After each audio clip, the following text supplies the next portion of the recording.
हाँ तो विद्यार्थियों, कल होने वाला 22 मई के दिन जो आपका रुक जाना नहीं का केमिस्ट्री विषय का पेपर है, उस पेपर में आने वाले जो महत्वपूर्ण प्रश्न है आज की इस वीडियो में आज अपन देखने वाले हैं।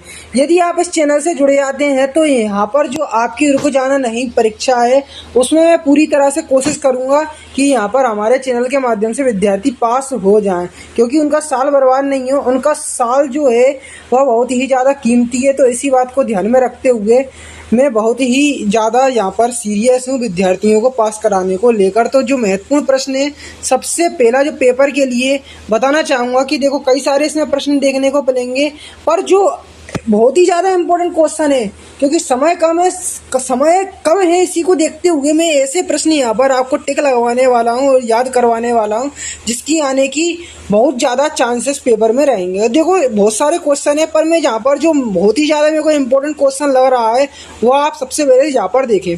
थोड़ा मैं आपको नीचे करके बताता हूँ कि ये किसमें क्वेश्चन है आपका। यहाँ पर देखो विद्यार्थियों, एल्डिहाइड और कीटोन में दो अंतर, बहुत ही ज़्यादा इम्पोर्टेंट क्वेश्चन है, इसको कर लेना आप।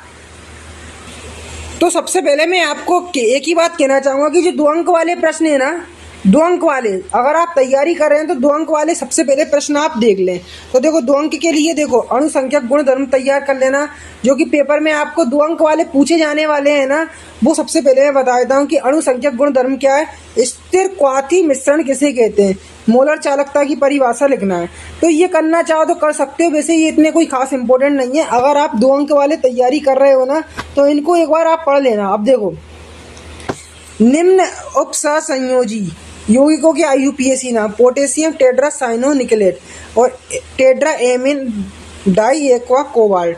तो देखो इसमें यहाँ पर अणुसंख्यक गुण द्वारा स्थिर क्वाथी मिश्रण, और ये आपका जो इकाई है, इस इकाई से क्वेश्चन आता है कि आदर्श व अनादर्श विलयन में अंतर, आदर्श व अनादर्श विलयन वाला, ठीक है। और एक आता है राउल्ट का नियम, राउल्ट का नियम। ये जो क्वेश्चन है ना 2 अंक की दृष्टिकोण से काफ़ी इम्पोर्टेंट माने जाते हैं, ठीक है, राउल्ट का नियम। और एक आता है हेनरी का नियम, ये काफ़ी इंपॉर्टेंट क्वेश्चन माने जाते हैं और ये एक्स्ट्रा में आप करना चाहो तो कर लो। अब देखो यहाँ पर ये बहुत इंपॉर्टेंट क्वेश्चन है कि निम्नलिखित उपसंयोजी के यौगिकों के IUPAC नाम, ये दोनों कर लेना आप, ठीक है। अब टोलेन अभिकर्मक क्या है, ठीक है, इसको मुख्य रूप से कर ले। हाफमैन ब्रोमाइड अभिक्रिया की समीकरण आपको देना है। अब देखो मैंने आपको बताया था हेनरी का नियम क्या है, देखो ये इंपॉर्टेंट है। अब परासरण दाब किसे कहते हैं, इसको कर लो। अब देखो निम्नलिखित उपसंयोजी यौगिकों के IUPAC नाम, इसका और इसका, ठीक है, कर लेना। अब देखो यहाँ पर, अब देखो इंपॉर्टेंट क्वेश्चन आ गए। जो अपनी इकाई थी जो मैं बोल रहा था फर्स्ट पहली वाली, उस इकाई से देख लो। मोलरता को परिभाषित, नॉर्मलता को परिभाषित करना है, ठीक है। ये आप मुख्य रूप से करना, मोलरता और मोललता, ये तो आता ही है, मोलरता और मोललता, ठीक है। अब सेल स्थिरांक किसे कहते हैं, कीलेट किसे कहते हैं, ठीक है। ये 2 अंक वाले काफ़ी इंपॉर्टेंट क्वेश्चन माने जाते हैं। और द्विक लवण और संकुल लवण में 2 अंतर, ये भी आप कर लेना है। अब परकिन अभिक्रिया की समीकरण लिखना है आपको, परकिन अभिक्रिया की समीकरण। और अर्धपारगम्य झिल्ली किसे कहते हैं, ये आप करना चाहो तो कर सकते हो, अन्यथा इसको छोड़ सकते हो, ठीक है। अब फेराडे के विद्युत अपघटन के नियम आपको लिखना है, ये आपको करना है। ताप गुणांक किसे कहते हैं, ये पूरे 2 अंक वाले बता रहा हूँ, जो पेपर में आने के पूरे चांस आपके रहेंगे। समन्वय संख्या क्या है, इसे आप करना चाहो तो कर सकते हो, वरना इतना कोई खास नहीं है। गैल्वेनीकरण, अब देखो IUPAC नाम इन दोनों के काफ़ी इंपॉर्टेंट है। अब देखो प्रोटीन का विकृतीकरण आपको याद करना है, DNA और RNA में 2 अंतर। विद्यार्थियों इतना ज़्यादा इंपॉर्टेंट क्वेश्चन है, इसको भूलकर मत छोड़ देना, DNA RNA में अंतर। अब देखो दर स्थिरांक किसे कहते हैं, ये भी आप कर लें, इसे आप करना चाहो तो, वैसे इतना इम्पोर्टेंट नहीं है। देखो ये न्यूमेरिकल बेस्ड क्वेश्चन आप एक बार देख लेना। लवण सेतु के 2 कार्य आप याद करो, ठीक है। और यहाँ पर ये जो है क्वेश्चन दर स्थिरांक का मान, इसको आप छोड़ सकते हो। IUPAC नाम ये दोनों के आप कर लेना, ठीक है। इसका देखो उपसंयोजी यौगिकों का सूत्र लिखना है ना, इनको आप कर लो। अब देखो उपचायी शर्करा क्या होती है, एक उदाहरण, ठीक है। हमारे शरीर में विटामिन C संचित क्यों नहीं होता, एल्डिहाइड की पहचान, रैयत दर पर परीक्षण लिखना है, मोल। अब देखो मोलरता और मोललता में 2 अंतर, ये आपको मुख्य रूप से कर लेना। चालकता को प्रभावित करने वाले कारक आपको तैयार कर लेना है, ठीक है। अब देखो आगे इसमें इम्पोर्टेंट जो क्वेश्चन है ना, निम्न को परिभाषित करना है लिगेंड को। लिगेंड आप तैयार करके चले जाना। सेंडमेयर अभिक्रिया भी तैयार कर लेना है, ठीक है। ऐसे तो कई सारे क्वेश्चन है जो इम्पोर्टेंट है, वो मैं आपको बता रहा हूँ, ठीक है। अब देखो पेप्टाइड बंध, जो आपको मूल रूप से कर लेना है, ठीक है। पेप्टाइड बंध क्या है? अब विटामिन डी का नाम, उससे कमी से होने वाले रोग, ये आप कर लेना, ठीक है।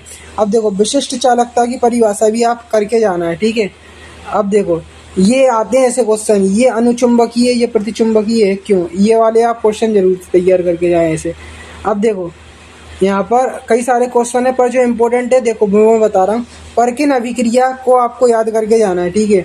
अल्फा एमिनो अम्ल और प्रोटीन में अंतर, ये आप याद करके चले जाना, ठीक है। अब देखो एथिल एमीन अमोनिया से अधिक क्षार क्यों है, आपको ये भी याद करना है। अब रोजनमुंड अभिक्रिया की समीकरण आपको लिखना है, ठीक है। तो जितना आप करना चाहो तो कर सकते हो, इतना कोई खास नहीं है। अब देखो एंजाइम क्या है, क्लोरोटीन क्या है और यूरोट्रोपिन क्या है, ये तीनों को आप क्वेश्चनों को मुख्य रूप से करना छोड़ना मत। अब देखो सक्रिय ऊर्जा और ऋणीय समीकरण और कोलरास का नियम।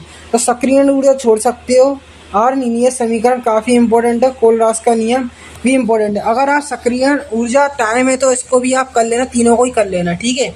इन क्वेश्चनों को तीनों को याद कर लेना। अब देखो यहाँ पर आदर्श विलयन और अनादर्श विलयन में अंतर मैंने पहले आपको बताया था, इम्पोर्टेंट है, वो देखो इम्पोर्टेंट है। अब देखो आ गया ना। अब देखो अभिक्रिया के दर और स्थिरांक में अंतर, ये क्वेश्चनों को आप मुख्य रूप से याद करके जाएं। और अभिक्रिया की आणविकता कोटि में दो अंतर, ये आप छोड़ना मत, जो मैं बोल रहा हूँ अभिक्रियाई कोटि और इसमें अंतर, ये आपको पक्का तौर से याद करना है। अब देखो विद्युत रासायनिक सेल और विद्युत अपघटनी सेल में दो अंतर, ये अगर करना चाहो तो कर सकते हो, अन्यथा इसको छोड़ सकते हो। पर इसमें मोलरता और मोललता में दो अंतर, ये आप एक बार देख लेना, ठीक है। अब ये तो मैंने आपको बता दिया था। सी संचित क्यों नहीं होता, ये इंपॉर्टेंट क्वेश्चन है। उपचायी शर्करा क्या होती है, ठीक है। उपचायी शर्करा क्या होती है, एक उदाहरण। तो ये आप करना चाहो तो कर सकते हो, अन्यथा इसको छोड़ सकते हो।